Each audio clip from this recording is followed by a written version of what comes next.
Here with Professor John Paulmann of the Communication Department, and we will be discussing international travel. So, Professor Paulmann, I know you're very passionate about students traveling and you think it's very essential for their education. So, why do you think it's important for students to travel internationally? Gee, that's a lovely question. I thank you for it. Considering this, we could think about 9/11, the events of September 11th in 2001. I came out of New York and went to school in New York and went back to New York. That was a Tuesday, I think. And Sunday, following the events of 9/11 at the World Trade, I took my little VW down and pulled my bicycle out of the trunk and just rode around all my old haunts in downtown and felt grief, I think, in many ways. And those hardy New Yorkers standing on the sidewalk, throwing bottles of water at you and passing you sandwiches and apples and saying they're not going to touch us. They can't get us down. It's a gritty city, strong people. It's an environment, it's kind of a foreign country to some extent, New York City, but it's a wonderful place to restore your kind of engines. I came back and we kind of talked about what could be done, how our young people could learn a little bit more about other cultures and other people and feel less worry and less concern and less anxiety about meeting people from places far away. It took several years and we kind of invented, if you will, our department did, a concentration in the communication major called Communication and Culture. And under that flag, if you will, there are several courses that work nicely together. There's an international communication course, intercultural communication course, interpersonal communication course, conflict resolution course, and then this international seminar, which is the travel course.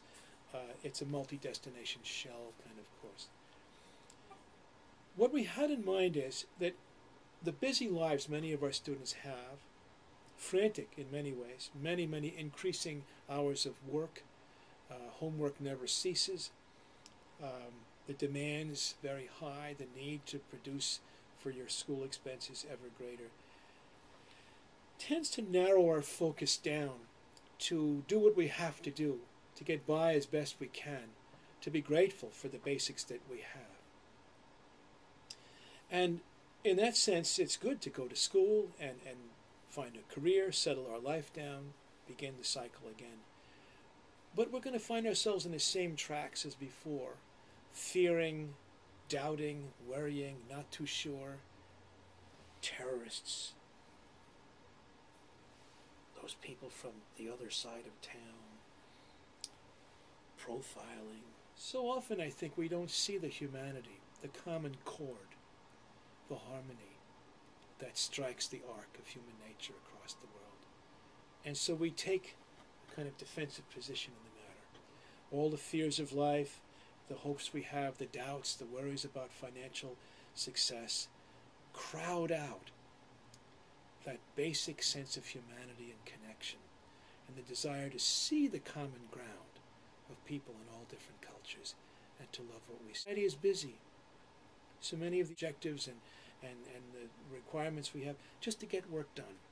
And we don't have the time to sit back and say, wait a second, I'd like to talk and listen to people from far away and begin to understand the interplay of these cultures and how we're taught to think one culture is superior to another and how amazing it is that all of us think our own culture is superior. And if we could only find equal values in so many different cultural presentations, how much wider, how much more connected, how much more bridge work, how much more delight we could take in the life of people far away, and yet never that far away. So, how do you think international travel will help a student's education? If you go away to another land, it would be best to take courses from that other land that our school does not offer. Why would you go to Italy or to France to take courses that you could find right here at Westfield State? Study the things that will take you to Florence and the Uffizi galleries, or take you to the Louvre in Paris, or take you to cultural centers around the world that we know very little about, that encountering firsthand by experience can enrich your life forever, widens out all the doors, starts to make connections between some of the disparate subject areas we've had, arts, literature, here in this country, come out of a ground. They come out of a collective insight, a context of a cultural experience. And if we could go to learn a little more, feel some of that cultural context, which comes from people, not just gorgeous buildings and historic sites and wonderful museums. Those are great, highly recommended. But talking to the people, you begin to get through the context of all that history and the illumination from the museums, and you get to feel what the people there in that land care about.